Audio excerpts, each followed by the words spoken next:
So a few days ago, I was having a conversation with a young woman on Instagram who was really on the fence about going carnivore. For the sake of protecting her privacy, I'll call her Lizzie. Lizzie wasn't sure whether or not it would be worth it for her to go carnivore and asked me for legitimate reasons why somebody shouldn't go carnivore so that she could make an informed decision. This really caught me off guard because ideally for me, everybody would go carnivore or at least give carnivore a solid chance.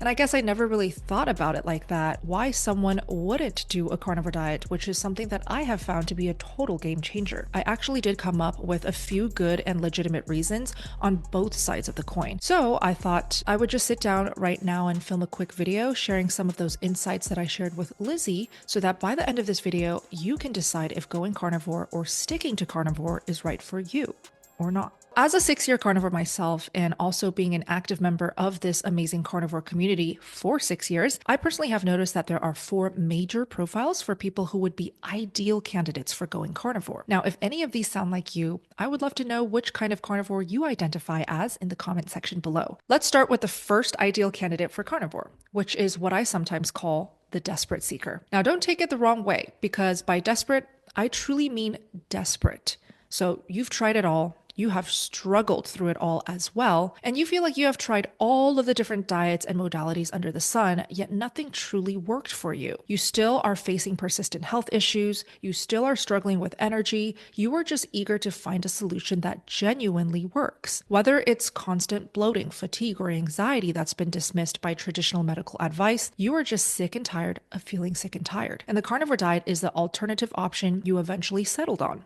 Now, I myself absolutely fall into this category after nearly destroying my health for 6 whole years on a vegan diet. And let me tell you, I have never looked back since going carnivore. This lifestyle, above all else, offered me hope, a chance to detox all of the poisons out of my system, truly heal my gut, and resolve the long-standing metabolic issues that literally strip me of my confidence and zest for life. So my honest advice to all the desperate seekers like me is to absolutely go carnivore for no other reason than the hope that it can offer. If something even has a 1% chance of making your life better when all else has failed, what more do you have to lose, right? And that's exactly what I felt. And even though I can't promise you it'll work, having been on carnivore for 6 years now and having seen thousands, maybe tens of thousands by now, of people see improvement from almost every single disease in the book, I do have a good feeling you'll find at least some of what you've been looking for. After all, desperation is the sweetest fuel for profound reinvention. The second ideal candidate is what I'd like to call the curious explorer. Curious explorers are inherently adventurous, they're very open-minded, and they're always eager to try new things, especially when it comes to self-improvement. If you're a curious explorer who somehow stumbled upon this video or the carnivore diet, you have probably experimented with a lot of different lifestyles and modalities already, mostly to just see what could resonate with you, and carnivore diet is the next hit on the list for you. If this sounds like you, my honest advice is to strike while the hammer is hot and just go for it.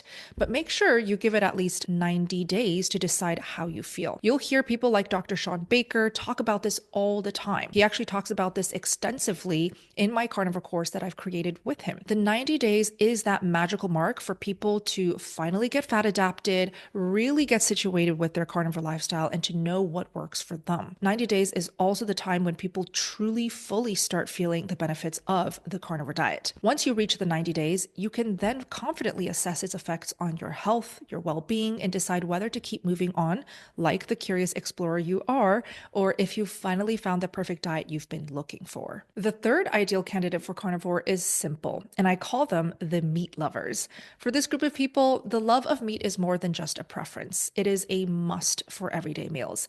If this is you, the idea of eating steak, ribs, bacon every single day, and without having to feel guilty or restricted by dietary norms, is a dream come true. I have met a lot of carnivores who have told me they naturally ate this way because they just love meat so much, and that it happens to make them feel amazing as well. I really don't think it's a coincidence, given that meat is the absolute best food humans can eat. So my honest advice to you is simple.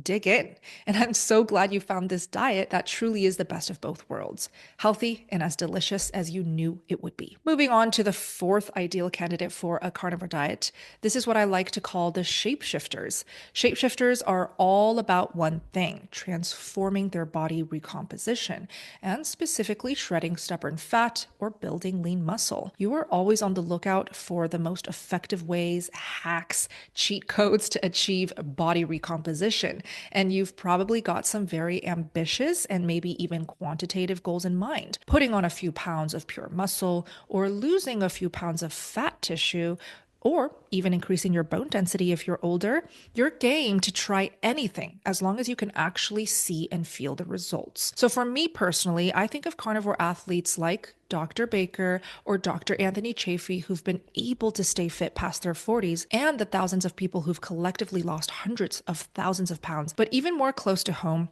I think of people like Limitless Lindy. Lindy Barker has lost over 500 pounds on a carnivore diet alone. No, she did not work her butt off in the gym. She literally just stayed at home, ate a carnivore diet, and watched the pounds shed off her body. Honestly, most people don't believe it and they think she's making it all up. But I have seen Limitless Lindy with my own eyes. I've met her multiple times in person now. I now consider her family. Rather than hearing my honest advice to all of you shapeshifters out there, Lindy herself has prepared some much better and equally honest advice for you all to consider. She says, "My scale capacity was 770 pounds and it displayed ER, which means error, for 6 years, meaning I was likely over 770 pounds before starting carnivore. I then joined the Steak and Butter Gang in 2021, and by April of 2022, I was down to 400 pounds. Currently, I'm 270 pounds and feel like I'm starting to get my life back. Looking back, eating carnivore was the easy part. The real challenge was rewiring 50 years of emotional battles, comfort eating, and bad habits. I also had to push through family and friends telling me this lifestyle would kill me. Ironically, they were more worried what I was eating now than when I was at my heaviest. If you're feeling lost and helpless, do not be afraid to reach out for help. I used to think I had to do it on my own, but asking for support gave me a second chance at life. You're stronger than you realize, and you don't have to walk this path alone." So the takeaway here is that there is a very good chance that carnivore will give you the body recomposition you've been looking for, but you just need to give it enough time. You just have to be consistent. And if you are struggling with doing both of those, don't be afraid to ask for help. Now, I'm honestly not looking forward to this next part because, like I said, my biggest dream come true would be seeing everyone go carnivore.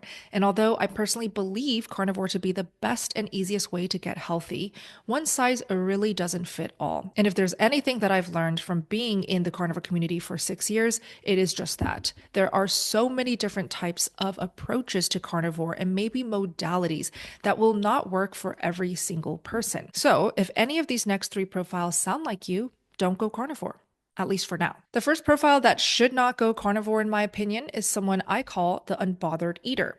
Unbothered eaters don't fix what's not broken, which is a fine philosophy considering that most, if not all, unbothered eaters also don't have a need for carnivore. Basically, if you don't want to and you don't have any need to go carnivore, my honest advice is that the major lifestyle shift carnivore presents probably wouldn't be worth the trouble for you right now. While I believe carnivore is as powerful a preventative and deterrent for poor health as it is an effective method to heal, you may not be comfortable with the many day-to-day changes you'll face. And without a powerful why to compensate for your efforts, what is the point? Unbothered eaters won't stay consistent enough to realize the benefits many of you have heard so much about. Ultimately, we all eat to live. And if you end up feeling like you're living to eat because you had no desire to go carnivore in the first place, don't go carnivore and save yourself the headaches. Literally. For all of you starting the carnivore diet and know exactly what I'm talking about when it comes to headaches, fatigue, and the strong carb cravings at the beginning, adaptation is inevitable for every single person who goes carnivore. And for all of those suffering with these symptoms right now, meal prepping fatty meats ahead of time, using the salt trick, which is simply salting your meals heavier, really works great. But if you're a busy bee or always on the go, relying on a high quality electrolyte supplement can be a hugely helpful trick. This is the one that I recommend. It is from the brand Element Element, and specifically this teal colored box. It is labeled raw unflavored, and it is teal colored because it doesn't contain any of the additives, any stevia. It's literally just the three electrolytes our body needs: sodium, potassium, and magnesium. Now, if you're sensitive to store-bought electrolytes, I've shown you how to make them in a recipe video that I posted right here on my channel, and I'll make sure to link that down below if you'd like to learn how. But if you're one of those carnivores that is always in a pinch for time, or you just don't want to go through the trouble to make it yourself, Element is absolutely a solid option for quick relief. This is what the packets look like. You just rip one open, pour it in whatever you're drinking, mix it up, drink it down, and you're good to go. You all can get a free sample pack, which does include the raw unflavored with any purchase if you go to the URL shown on the screen, drinklmnt.com/SBGAL. Also link them down below. Moving on to the second profile that maybe shouldn't go carnivore is somebody that I call the stress-free foodie. Now, stress-free foodies prioritize a whole different set of values than most carnivores. In fact, the thought of going carnivore probably stresses them out so much that the sheer amount of cortisol spikes and anxiety they induce on themselves are likely going to derail their mental and physical health on its own. They prioritize food so much and activities that promote utmost variety, entertainment, emotional relief, while ideally decreasing their stress at the same time. And they likely have an uncompromising preference for total food freedom. And before we start the whole debate on what freedom really means, I want to say that while the line definitely gets blurry quick, it is important for all of us to recognize not everyone's journey looks the same. I know food is often deeply personal and intertwined with our cultures, memories, even social interactions.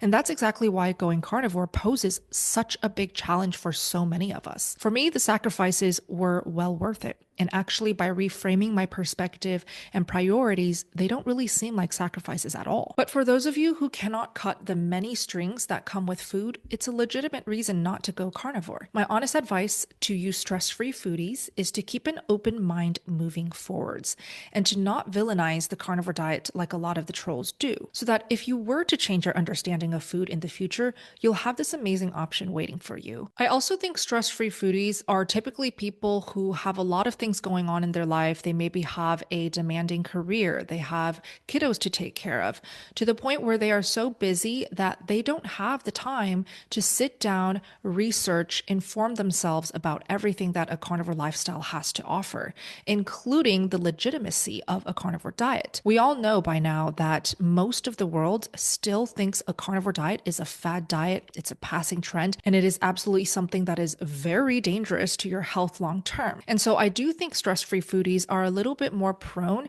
to being swayed by people's opinions. Any article or study that is thrown their way to trying to disprove a carnivore lifestyle will cause them more fear, more anxiety, and more second guessing. Absolutely okay if you feel like you're somebody who is prone to second guessing, being swayed by other people's scare tactics and opinions, because the one single thing that fixes that easily and for good is to join a community. I would actually say a lot of people who join my community, the Steak and Butter Gang, tend to fall into this category. They just want as little stress as possible. They want somebody to basically tell them what to do, how to eat, when to eat. And they absolutely do need to hear it from the carnivore doctors, experts, and MDs who tell them week after week that they are on the right track and that no carnivore diet will not kill you. Now, lastly, this final group is what I call the compassionate eaters. This group approaches food from a place of deep empathy, often feeling very strong connections to animals. And the idea of consuming animals causes them a great deal of guilt and shame. If this resonates with you, it's likely that your values center around kindness and your food choices are a means of expressing that. You might also fall in the category of somebody who's vegan,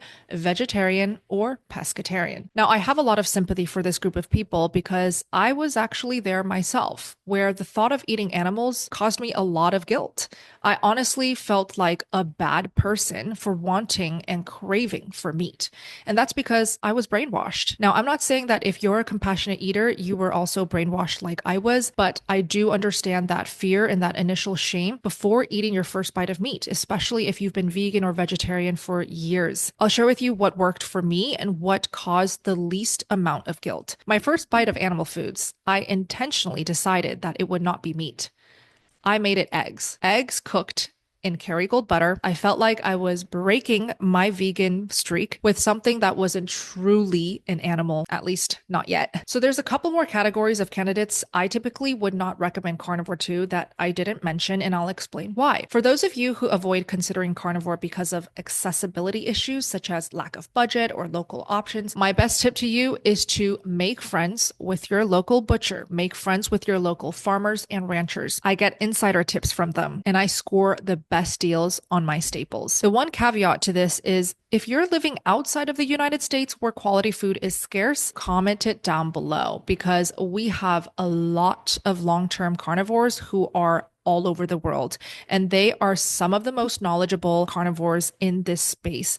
So comment what you need help with, comment where you're located, please, under this video, and let's help each other out. By the way, if you're wondering what happened to Lizzie, I did want to mention that she quickly went all in and joined the Steak and Butter gang. She has already been hopping on all of the Zoom calls, taking advantage of the support and the coaches' knowledge. I've been thrilled to see you in all the meetings, and I can't wait to see the progress that you make. Thanks all for watching this video, and I hope you found what I shared helpful. I'll see you in my next video. SBG out.